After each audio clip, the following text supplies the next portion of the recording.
Yes, can you, Prabhanjan, can you read out the news from Financial Express?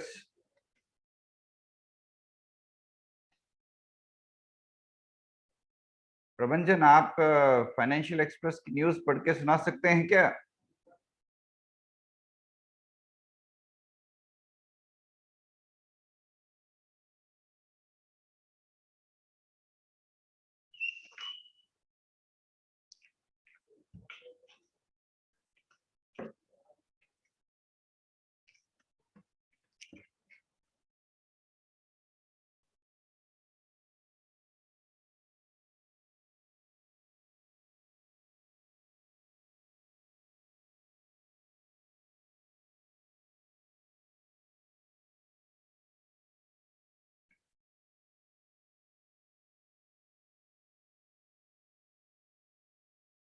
Yes, anyone who can ask, who can read out Financial Express of today?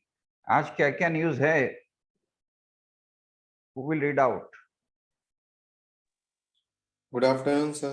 Yes, Manas, can you read out the important news of today?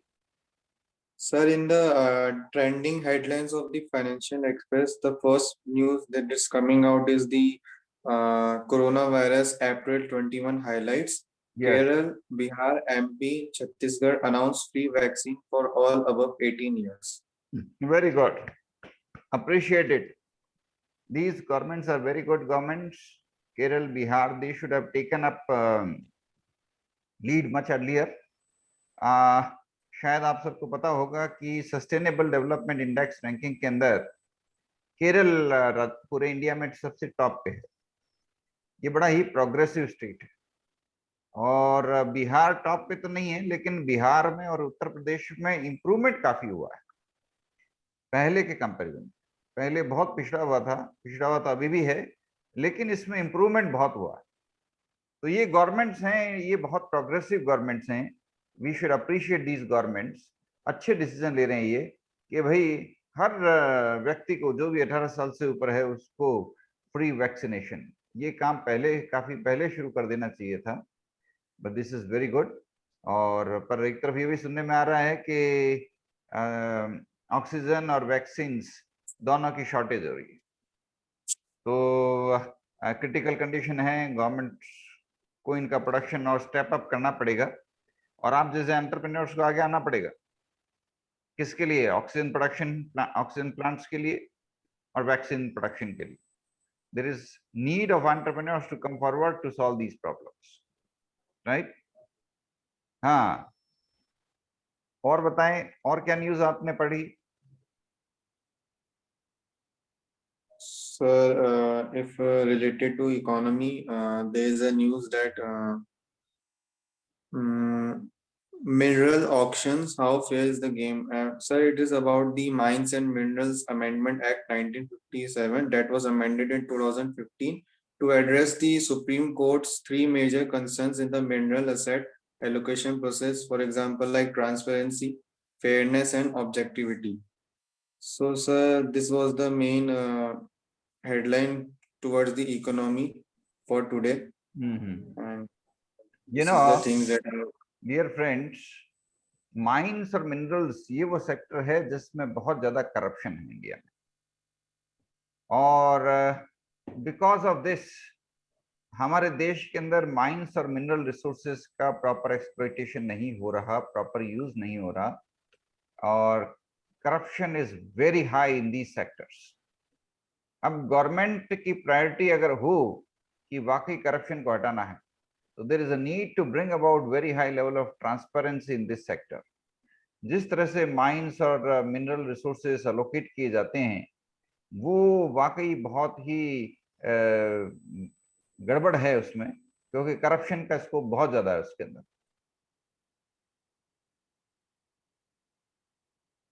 और भी बहुत सारे sectors हैं जिनमें corruption बहुत ज्यादा है, government भी जानती है। जैसे हम सबको पता है कि जब भी लैंड डॉक्यूमेंट्स का रजिस्ट्रेशन होता है, उसके अंदर करप्शन होता है इन्वॉल्व। हमको पता है कि जब भी गवर्नमेंट की टेंडर्स वगैरह निकलते थे, उनमें करप्शन होता था। उसको कम करने के लिए अब गवर्नमेंट ने ज्यादातर टेंडर्स ऑनलाइन शुरू कर दिए हैं। ऑनलाइन ई टेंडरिंग सिस्टम शुरू हो गया है। तो which is a welcome major.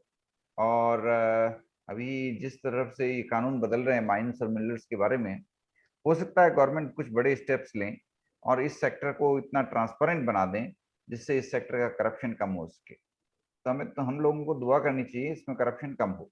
कम होगा तो ऑब्वियसली इसमें आप जैसे लोगों के लिए भी अपॉर्चुनिटीज बढ़ेगी। राइट, नेक्स्ट और क्या न्यूज है?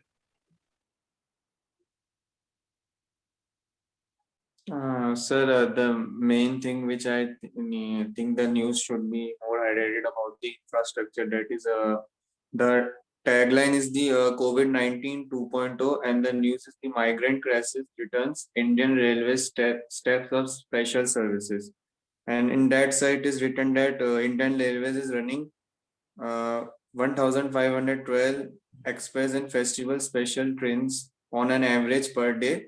And sir, that is going to be up from the 1490 such services last week. Sir, this means that these special services that are running from a week before the second wave of COVID-19 attacks the India. So these are the some benefits and some of the various services that government is trying to help some of the migrant workers that are very scared of traveling from their workplace to their home place. So this is the news. Dear students, अगर आप लोग prime minister होते तो इस news को कैसे देखते? ये बड़ी दुखद न्यूज है, क्योंकि माइग्रेंट वर्कर्स अगर मजबूर होकर के अपने घर वापस जा रहे हैं, आप सोचिए उनको कितनी परेशानियां हो रही होगी, कितनी परेशानियां हैं, और उनका सोर्स ऑफ इनकम खत्म हो जाएगा। Many of them will not be able to return back. Many of them will remain for 2 months without any job, without income. Government का एफर्ट ये नहीं होना चाहिए कि माइग्रेंट वर्कर्स को अधिक से अधिक भेज दें अपने घर। एफर्ट तो ये होने चाहिए कि लॉकडाउन जैसे स्टेप्स उन्होंने उठाए उनको विड्रॉ करें, allow workers to work, covid guidelines और डिटेल में जारी कर दें, maintaining social distancing, let the people work. लोगों को काम मिलना चाहिए। अगर लोगों को काम नहीं मिलेगा, लोगों की स्किल्स खत्म हो जाएगी, लोग बेरोजगार हो जाएंगे, लोग सड़कों पर आ जाएंगे, भिखारी बन जाएंगे। अगर ये न्यूज आपने पढ़ी होती और आप प्राइम मिनिस्टर होते तो आप क्या करते? तो ऑब्वियसली मेरे ख्याल से आपका पहला प्रयास ये होता कि जहां पर भी लॉकडाउन लगा रहे हैं उन स्टेप्स को रोकते। आज ये माइग्रेंट वर्कर्स क्यों जाने को मजबूर हो रहे हैं? अपनी मर्जी से कोई नहीं जा रहे। ये मजबूर क्यों हो रहे हैं? क्योंकि राजस्थान गवर्नमेंट, महाराष्ट्र गवर्नमेंट, इन गवर्नमेंट्स ने लॉकडाउन लगा दिया। लॉकडाउन लगाने से क्या होगा? लॉकडाउन लगाने से क्या कोरोना पूरी तरह से बंद हो जाएगा? नहीं होगा, लेकिन इकोनॉमी पूरी तरह बंद हो जाएगी। वो लोग जिनके पास आमदनी का कोई जरिया नहीं है, वो लोग क्या करेंगे? कितनी डेथ होगी, कितनी परेशानियां होगी, कितनी गरीबी बढ़ेगी। लॉकडाउन कोई सॉल्यूशन नहीं है। आप जो गाइडलाइंस है उनको अच्छे से इम्प्लीमेंटेशन के लिए बात करें, आप ये सोशल डिस्टेंसिंग के लिए बात करें, वो बात ठीक होती है। अभी 1515 1512 स्पेशल ट्रेन रेलवे ने चलाई है, जो ये माइग्रेंट वर्कर्स को अलग अलग स्टेट से बिहार वापस रिटर्न करवा रही है, क्योंकि ज्यादातर वर्कर्स बिहार के हैं।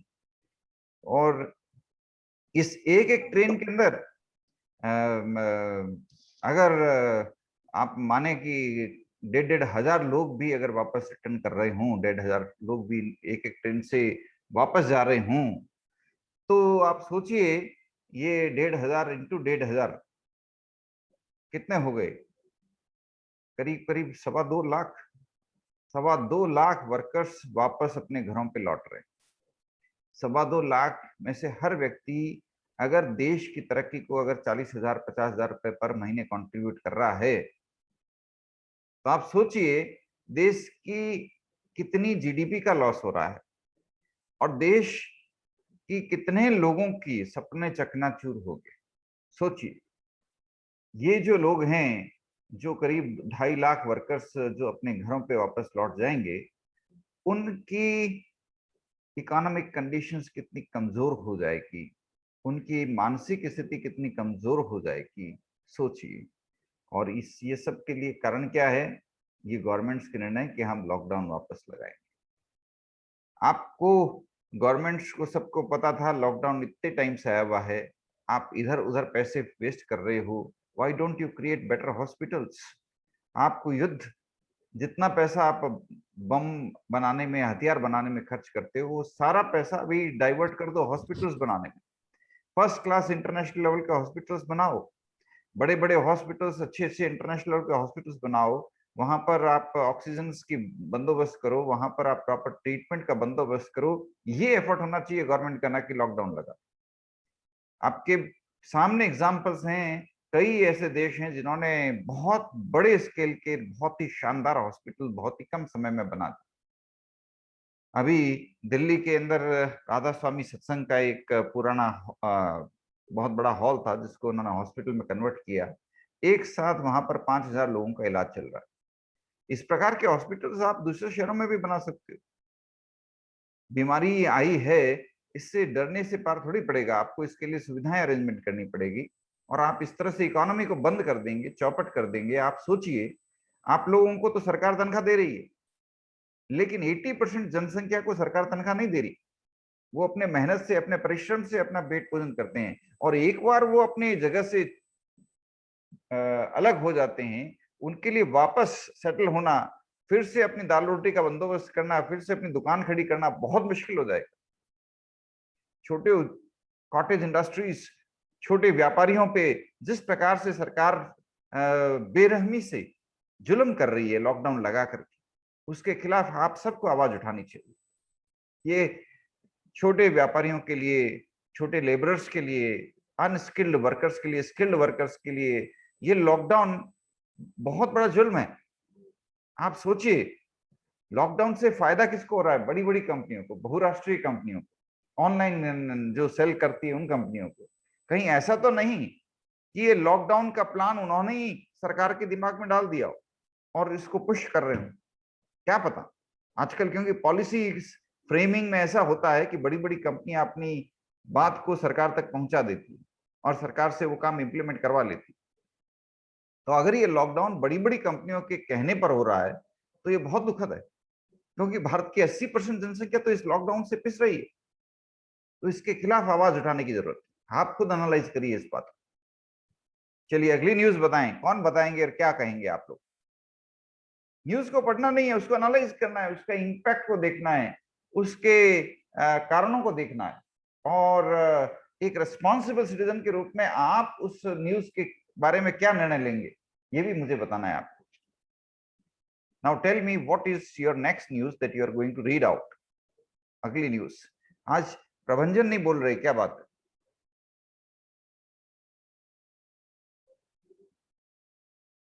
Yes, read out. Anybody else? क्या न्यूज है?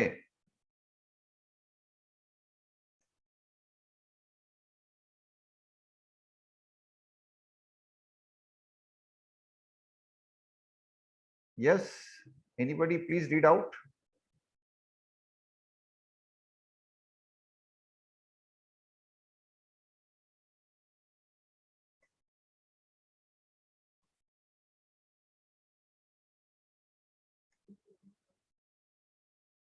प्रभंजन चले गए क्या क्लास से?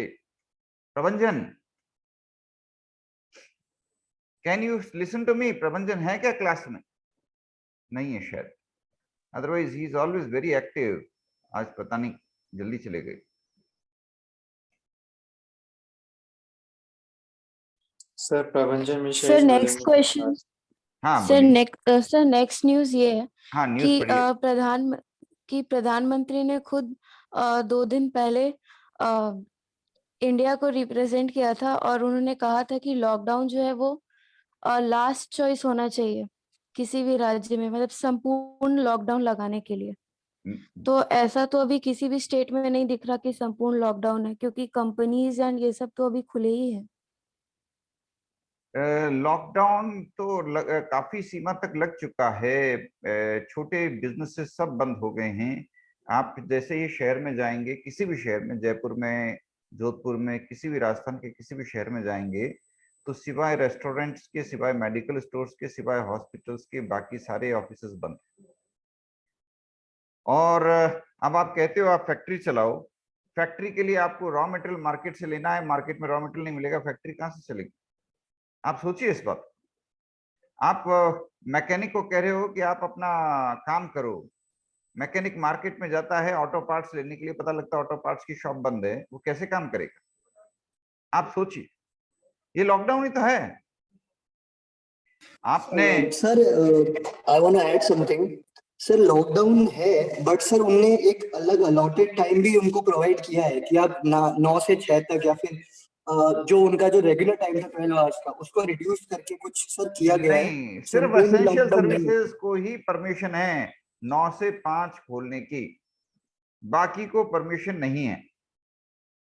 सिर्फ एसेंशियल सर्विसेज, एसेंशियल सर्विसेज के अंदर उन्होंने सब्जियों को, दूध को, दवाइयों को, ग्रोसरी आइटम्स को, इनको एसेंशियल सर्विसेज में शामिल किया। ये बट शॉप सर खुली रहेगी 9 से आई 5। डू हैव सर खादी भंडार जो है अपना, और अपना जो सांगानेरी ब्लॉक प्रिंट है बहुत फेमस है जयपुर का, वो इनको भी फैक्ट्रियां सर चालू अलाउड है, है सर। फैक्ट्रियां चालू है, फैक्ट्री को यस सर, परमिशन है, फैक्ट्री चालू है, फैक्ट्रीज चालू हैं, फैक्ट्रीज को काम करने की परमिशन है। लेकिन आप सोचिए फैक्ट्री कैसे चालू रहेगी जब फैक्ट्री के लिए जो सामान चाहिएगा वो शॉप तो बंद है। शॉप सिर्फ True. एसेंशियल चीजों की खुली है। शराब को एसेंशियल चीज मान लिया गया है। आप देखिए देश की त्रासदी, शराब की दुकानें दिन में 4 घंटे खुलेगी, लेकिन ऑटो पार्ट्स की दुकान नहीं खोल सकती, मशीन पार्ट्स की दुकान नहीं खोल सकती, टायर्स ट्यूब्स की दुकान नहीं खोल सकती, वो एसेंशियल नहीं है। फैक्ट्रीज खुलेगी, फैक्ट्री सारी चालू रहेगी, खादी भंडार, खादी की जो फैक्ट्रियां हैं वो चालू रहेगी। लेकिन जब फैक्ट्री के लिए आपको सामान खरीदने पड़ेंगे, बाजार से कुछ सामान लेने के लिए आप जाएंगे तो पता लगेगा शॉप्स बंद है। तो फैक्ट्रीज जो हैं वो चालू रहेगी, लेकिन ज्यादातर ऑफिसेज बंद हैं, ज्यादातर सरकारी कार्यालय बंद हैं और ज्यादातर शॉप्स बंद है। तो जब आपकी शॉप सारी बंद है तो आपका काम कैसे चलेगा? आपकी फैक्ट्री कैसे काम करेगी? आप सोचिए।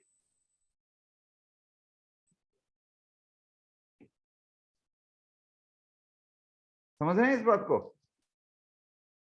Yes sir. हाँ, तो सिर्फ Yes, sir. एसेंशियल चीजों की दुकान खोलने से पार नहीं पड़ेगा।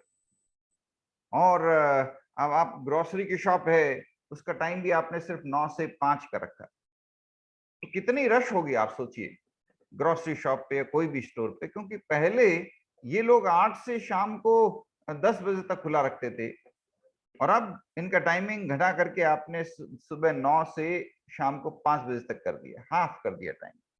टाइम कम करने से क्या होगा? उसी शॉप पर ज्यादा रश होगी, रश ज्यादा होगी तो क्या होगा? बीमारियां फैलेगी, सोशल डिस्टेंसिंग मेंटेन नहीं रख पाएंगे लोग। और सर ब्लैक मार्केटिंग भी बहुत हो रही है सर ब्लैक इस वजह से। मार्केटिंग तो बहुत बढ़नी है, ब्लैक मार्केटिंग तो ऑब्वियसली बहुत बढ़नी है। और सबसे ज्यादा बेनिफिट किसको मिल रहा है? ऑनलाइन कंपनीज को, बड़ी कंपनियों को। ऑनलाइन कंपनीज और बड़ी कंपनियों ने मिलकर के भारत की पॉलिसीज को हाईजैक किया है, ऐसा लग रहा है। प्राइम मिनिस्टर एक तरफ कहते हैं lockdown should be last resort, लेकिन हर जगह लॉकडाउन लगाया जा रहा है। What is this? एक तरफ प्राइम मिनिस्टर कहते हैं health is our top priority, लेकिन हेल्थ के ऊपर बजट एलोकेशन कहां कर रहे हैं आप? कितनी हॉस्पिटल्स बना रहे हैं? किस तरह से एफर्ट्स कर रहे हैं? उसको जब पता है कोरोना आज सबसे बड़ा वॉर है, आज वॉर, देश आपस में बमों से नहीं लड़ रहे, आज देश आपस में लड़ाई कर रहे हैं कोरोना जैसी घातक बीमारियों से। ये वॉर है एक तरह से। तो जब आपको पता है कि this is a war, then why don't you allocate full resources here? इस पर अपने पूरे रिसोर्सेज खर्च करें, लोगों की जान बचाने के लिए, लोगों को हेल्थ प्रोवाइड कराने के लिए, एजुकेशन प्रोवाइड करने के लिए, इम्यूनिटी बढ़ाने के लिए कितना काम हो रहा है। आप इम्यूनिटी बढ़ाइए, बीमारी अपने आप नहीं लगेगी। और इम्यूनिटी बढ़ाने के लिए क्या चाहिए? वही काम जो सैकड़ों वर्षों से, हजारों वर्षों से भारतीय लोग करते आए हैं। हर घर में तुलसी का पौधा लगाइए, हर घर, हर व्यक्ति से अनुरोध करिए तुलसी का सेवन करें भाई, नीम की पत्तियों का आप सेवन करें भाई। These are very small efforts that are required. जिन एफर्ट्स की जरूरत है, जिन एफर्ट्स को हजारों वर्षों से भारतीय लोग करते आए हैं, उसके ऊपर आवाज उठाने की जरूरत है। इम्यूनिटी बढ़ाने के ऊपर काम करने की जरूरत है।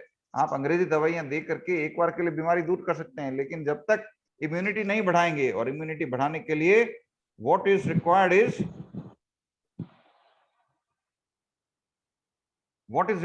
इम्यूनिटी को बढ़ाने के लिए क्या चाहिए?